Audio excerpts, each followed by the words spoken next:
It's Arsenal against Man City. Jermaine, good to have you with us. First of all, your thoughts on the game itself? I wouldn't say it was a great game. I felt like City approached it probably different to how they normally would. I think Pep's sort of like principles are, dominate the ball, play good football, create chances off that. No different to Arteta. Obviously spent 4 years with him, so Arsenal always want to dominate the ball and have more possession. They did that. Just surprised with the Arsenal selection, to be honest. I just felt like when you sign someone like Eze, you bring him in to make a difference and playing the big games. Trossard play, was Eze going to play in that position there, or Marino, could he have played as an 8 or a 10? But I was just really surprised with the selection. I thought he would have played in this game. But yeah, City really, I suppose, professional performance, wanted to sort of like play on transitions and obviously that's where their goal come from. Yeah, it wasn't the best game, but really intriguing. Let's look at the lineups, because you've alluded to it already. You'd have picked Eze in the starting lineup. Where would you have picked him when you look at the Arsenal team? Martin Odegaard was out, so the choice there, Marino or Eze in that position maybe. Yeah. He went with Marino.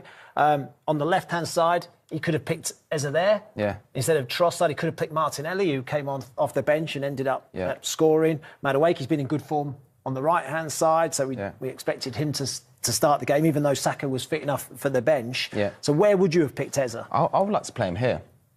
And the reason why I say that, because I feel like... So would you have played it like this, or would you have potentially gone... Yeah, I would have played the Zubimendi and Rice and then played him in there? Yeah, just I think if you get Eze in these sort of like pockets where he's closer to the goal and more central, he's so good at, receiving under pressure. Technically, he's so good.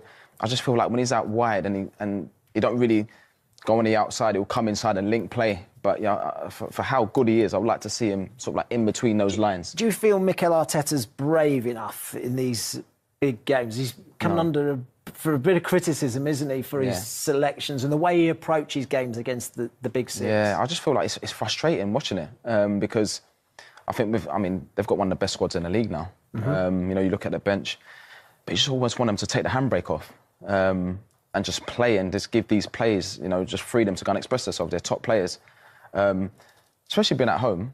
I think they go into the game probably thinking more like, let's not lose this, instead of going into with that confidence, believing is there a lack of belief, do you think? I think so. That they can't go and beat one of the top sides? I think so. I just felt like it was almost like a waste of 45 minutes because the way they played in the second half was obviously a sign of what they can do. But I think they didn't approach it like, we can actually win this. Yeah. They won this fixture 5-1 last time, didn't they? If we could have a look at some of the City's defending then, because City's defending was... so surprising, wasn't it? It was really strange, wasn't it? Because Pep Guardiola's teams generally are a team that likes to have the ball, likes to play in the opposition half. But actually, they didn't do that at all, did they? No, and I just feel like sometimes you have to play like that. I think away from home, you have to sort of like make sure the distances are good. And you sort of like you pick your moments to go and press without sort of like just going gung-ho and pressing for the sake of pressing. I felt like they've done that, and to be honest, and we see the goal. That's where the goal comes from. Yeah, let's have a look at it then, and City's approach to the game. So early on, actually, watching the way they went about it, they did try and push up, didn't they? They did try and squeeze the pitch a little bit. I wouldn't say they pressed high particularly, but they did sort of play up in the opposition half in the first 10 minutes or so. But even then, even in the early part of the game, I'm watching this and I'm thinking Erling Haaland, centre forward, and even stop it now. Look at the work that he's done to get himself back into this position. He's in that left midfield position now. There was right from the off, a defensive thinking to Man City's play, wasn't there? Yeah, listen, you don't have to be a genius to have worked it out, to be honest. It was one of those ones where, we're going into this game, we might have long periods without the ball. You have to be professional, make sure our distances are right. And like you said, Haaland, when did we ever see him in this sort of like position? Yeah, he worked. It's not that he doesn't work, but to find himself in as deep as that, and everyone behind the ball again, with standing pressure, really. If you stop it, that's like a 4-5-1. And it just seemed like they were comfortable at possession. Yeah. It's like, okay, then you can have the ball, you come and break us down, because then as soon as on that transition, then they'll spring from that and try and create attacks and that. But like even there, they don't look in a hurry to go and press. No. They look quite comfortable with that possession. I think that's exactly what they tried to do, though. They did try and counter-attack, which again, surprised. Pep blamed it a little bit on fatigue. Yeah. He said that they had the Manchester derby last week. They had Champions League on Thursday, didn't they? Whereas Arsenal played on Tuesday, so they had a couple of days extra break, is what he was saying. So he feels as though there was a little bit of fatigue. This is the goal, and this is a brilliant counter-attacking goal, isn't it? Yeah. Arsenal on the attack. Talk about Man City defensively and how deep they get. Erling Haaland, if I just stop it there, they score from this position. Yeah. I'm looking at Arsenal defensively. They've still got enough bodies in behind the ball to deal with it. Because even when you see this here and you think, even if it breaks down, shouldn't really be in any trouble, really. No. But yeah, the goal comes from this. I mean, this is superb centre-forward play. Yeah. You're number 9. Yeah.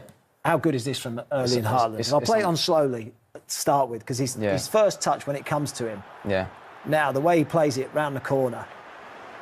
And I think, you have to be able to be that focal point and receive under pressure, have the awareness, then link play. But then when you do that, do you just stand and admire what you've done? Yeah. Or do you think, OK, then, do you realise that now it's an opportunity now to get yourself in this position? Well, look, he's not even looking up. He's got his head down and he's just probably thinking, right, I just need to make that sort of overlap and get in a position where I'm through on goal. I'm going to stop it right there, because he and Gabriel are in a foot race. That's him on the run. That's not even a race, is it?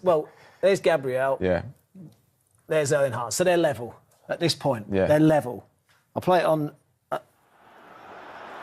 another, couple of seconds. Yeah. Look at the gap now. Yeah, All of a it's sudden, there's a gap unbelievable. that's opened up. That's how quick. Yeah, he's a machine. How quick he is. Yeah. And how far he's got away from Gabriel. Again, though, it's about timing of the pass. Yeah. It's a 3v2, timing of the pass, and then the first touch. I think there's a little touch. that just drags Saliba, isn't it, towards the ball, which opens up the space for Erling Haaland. Having said that, it was a great ball and a great run and a great finish, and you have to obviously take your medicine on that side of it. But City's lack of belief in terms of their possession and trying to get a second goal, it wasn't there. So Arsenal certainly deserve something out of the game. I mean, we talk about Gyökeres a lot, and he said before the show, is he the guy to win them the title? And he's had a little bit of criticism for his performances in the big games away at Old Trafford, Anfield, near today. He hasn't had a kick today, and he might get criticism again on the back of the game. I don't think in those 3 games he's had a chance. They haven't created a chance for him. So I go back to when people keep saying Arsenal's problem is finishing. It's not. It's creating.